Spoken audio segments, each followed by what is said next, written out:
So this is the book I've been reading, The Mystery of Marriage. And I'm just finishing.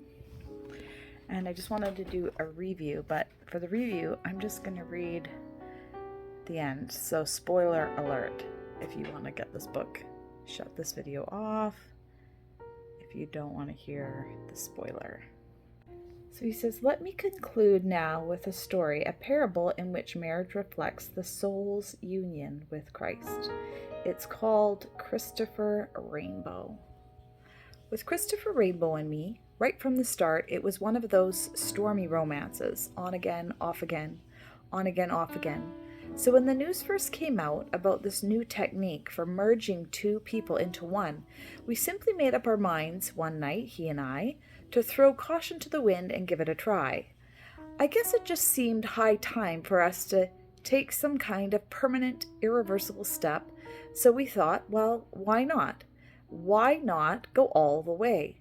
After all, people are always hopping into bed together these days, and it's nothing for couples to shack up. So when this new method of total fusion was discovered, and we began seeing it advertised everywhere, it just seemed the natural thing for Christopher and me to do.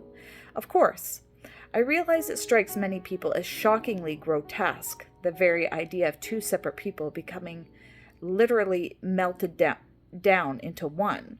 But if you stop to think about it, it's really no more peculiar a thing than shaking hands, say, or kissing.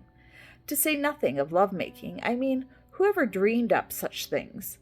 However common they may become, the most ordinary gestures of intimacy retain a savor of strangeness.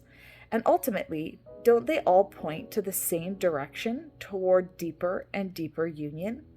Naturally, Christopher and I had a big church ceremony, all the details of which I won't go into.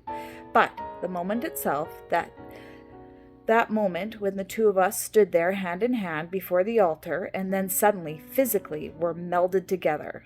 How can I describe that? Well, one thing I'll say is that instead of being inside myself, looking out at Christopher, suddenly I felt that I was inside Christopher, looking out at myself. One moment I was minding my own business, more or less, and the next moment I was minding business for Christopher Rainbow. Looking back, I can see that before then, in spite of having a lover and all, really, I was still behaving pretty much like my own person, single, autonomous, marching to a private drum, and expecting Christopher just to tag along. It was almost as though I were the only person on earth, lost in my own little dream world. But ever since that mysterious transaction at the altar, like it or not, I found myself living not my own life, but Christopher's. Doing Christopher's work, thinking Christopher's thoughts, getting used to Christopher's body as being my own body, and trying, however clumsily, to do all things just the way Christopher wants them done. And since there is legally only one living person now in place of two, I even took his full name, first and last, as my own, Christopher Rainbow. My parents, predictably, were outraged. They'd been dead against the thing all along, refusing even to attend the ceremony. But you should have seen them the day Christopher and I walked into their home as one person. I mean, on top of everything else, Christopher has this thick foreign accent, which to my ear sounds adorable, though I know it turns a lot of people off. So even before we got in the door, my parents heard my familiar voice all mixed up with that alien voice, and as soon as they laid their eyes on the face of their dear daughter pressed shamelessly into the face of this foreigner, and saw my lips moving with his in a kind of perpetual osculation, well, they just freaked out. They had no idea who I was anymore, they said, and merely to look at me, all wrapped up in that man, sent shivers down their spines. From the way they carried on, you'd have thought I'd been lost to them forever. You'd have thought that getting joined together with a strange man was something unutterably disgusting, even perverted, for a decent woman to do.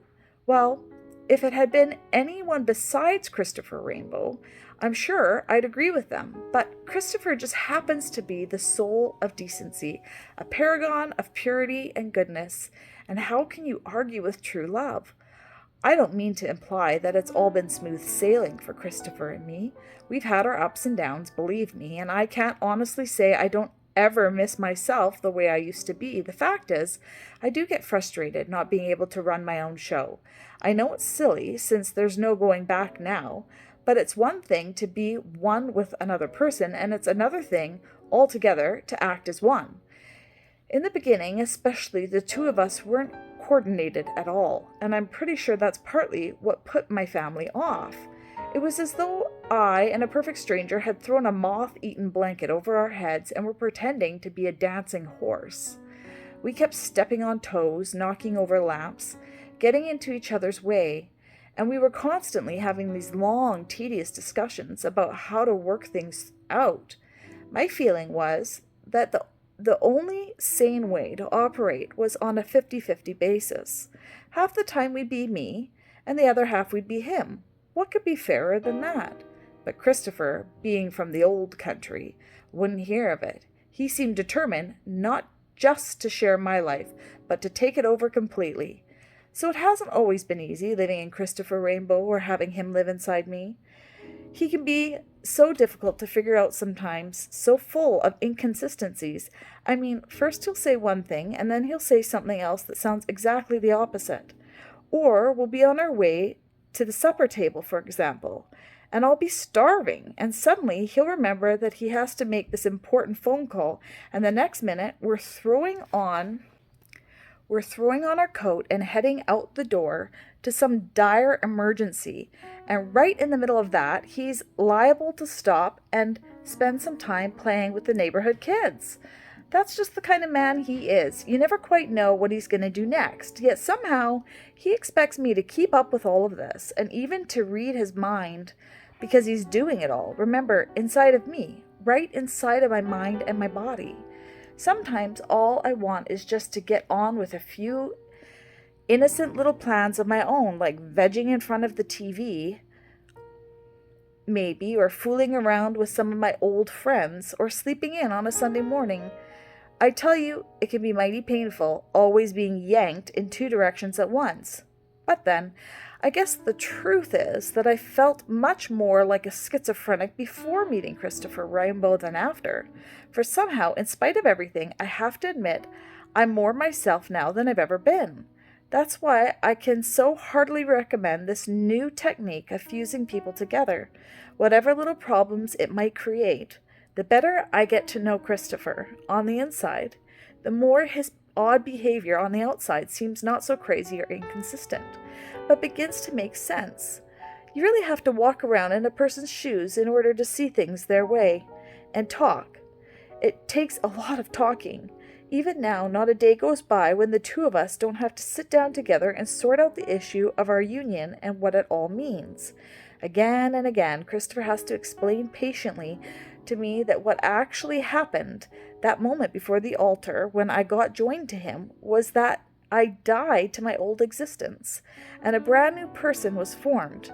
Can't I see how preposterous it is, he'll argue, for me to keep on trying to revert to my old independent self, when that self is now nothing but a dead shell, when I don't even have a living body to call my own anymore. So what about you, I'll pout? It's a two-way street, you know. How come you get off scot-free? Oh, but I don't, he answers softly. Aren't you forgetting that I died too? And at that, the very shadow that crosses his face will steal across mine, and I'll feel my lips begin to tremble just as his do. And in my eyes, which are really our eyes, the tears will spring. And then in our heart, I'll know that he's right.